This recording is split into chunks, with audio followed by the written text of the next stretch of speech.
Hi guys, so today I'm just going to be going over what I found with my mobile home furnace. The flame was lighting, it was igniting fine, but then it would not stay on.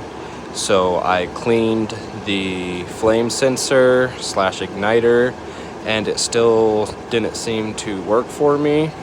And so I checked my inducer, which worked fine, and it was still not staying on.